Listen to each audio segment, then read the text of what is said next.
Someone once said that the light of a star never dies. This light, that is Louis Sloan, continues to shine brightly today, just as it always has and always will. It seems odd to be speaking of Lou in Eulogy in these ways, because he so rarely spoke of himself. I remember one time talking to Lou about this, and I said, "I never hear you talk about yourself. It's as if you don't have an ego, like the rest of us." On another occasion he said that he thought it was interesting that truly great people have no need to talk about themselves. He's right. I'm aware that this type of friendship is in all probability a once-in-a-lifetime experience. It goes without saying that Lou is and will always be my closest friend. Lou and my mother were also close friends, probably for almost as long as I knew him. And when she passed away 8.5 years ago, Lou came to visit Carol and I. One evening we were sitting at the kitchen table talking, as we often did, and I said, "Lou, it's just not fair. It's so unfair. You know someone, you love them, and you love them with all of your heart, and they die. They're gone. They're just gone." Lou thought for a minute and then smiled and said, "No, Glenn, you're wrong. Your mom's not gone. She's with you now. She's part of you. She'll always be part of you. She lives in your heart and mind." A week before Louis passed away, he called and said he would like to come to South Jersey and visit Carol and I for a few days.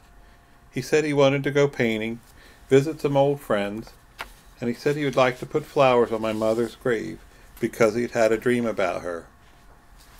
We drove to the cemetery and placed the flowers on my mother's grave, and as we drove home I said, "You know the inscription on my mother's headstone that says, 'His eye is on the sparrow'? That was one of my mother's favorite hymns. She loved birds. She loved to watch and feed them. Sometimes she even talked to them." I asked him, "Do you know that song?" Louis replied, "Yes, I know that song. It's an old Southern hymn.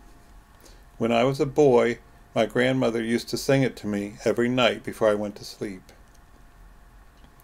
I imagine that there are a few of us here today, perhaps quite a few of us, that are familiar with Lou's encounter with a brilliant light when he was a young boy, of how his grandmother reassured him and told him not to be afraid of it, and in fact encouraged him to accept it as part of himself. In these 40 years that I have known Lou, I have come to realize and to know that he is that light, and that he was chosen to be that light. That this light that is Louis Sloan shines brightly today, just as it always has. That it shines above us, it illuminates our path, it helps us see more clearly.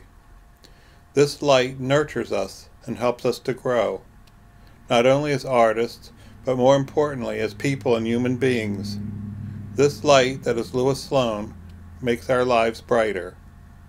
As I look around today, I see so many of us that were touched by this light, that is Louis, as painter, teacher, mentor, and friend. Louis as painter shows us that painting is sacred, and that the painter has an obligation and responsibility to the sacredness of their art.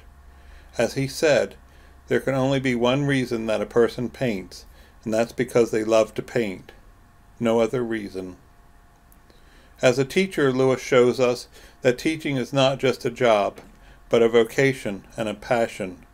He believed and said to me on numerous occasions that a teacher's greatest responsibility was to ensure that his students surpassed him.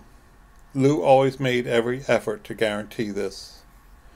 Louis as mentor shows us that one can point their protege in the right direction, give them all the tools, information, knowledge, and encouragement needed, and then as they move in that correct direction, he can embrace them as an equal and as a friend. Louis as friend shows us that in this world that is sometimes harsh and cruel, there is still room for a compassionate spirit and a generous heart. Yes, there is still room for gentleness, kindness, politeness, proper etiquette, honor and dignity, patience and tolerance.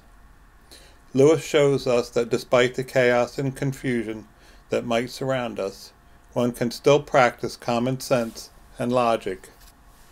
And yes, he shows us that we can know the difference between right and wrong, a knowledge that goes far beyond the subjective mind and artistic temperament.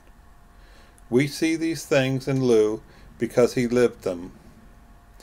I know beyond doubt that I'm fortunate and privileged to have been part of Louis Sloan's life. To have been part of Louis Sloan's life has made my life fuller, richer, and yes, brighter. Finally, let me say that in that last visit with us the week before he passed, Louis said he wanted to visit an academy student from the early 60s, a man that he hadn't seen for many years, and someone I had never met. He said he wanted to encourage and help him, and even to reestablish a friendship.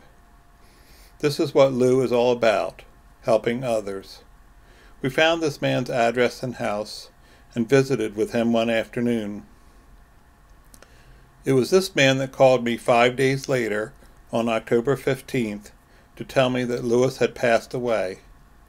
In our telephone conversation he said, "Glenn, I have sad news. Lou is no longer with us." He said, "Louis Sloan is the sweetest man I know." And then he said, in words that echoed my own of 8.5 years earlier, "It's not fair. It's just not fair." As I conclude this eulogy of my friend Louis Sloan, I think of that last week painting with him on the last warm, summer-like days of early October. The soybean fields were ripening. They were brilliant in their golds and yellows. The wild persimmon trees that dot the meadows and marsh were heavy with fruit. The waves of the bay were gentle against the shoreline. As I think of these things, I think of Louis, and I hear Lou's voice, and he says, "I'm part of you now. I'll always be part of you.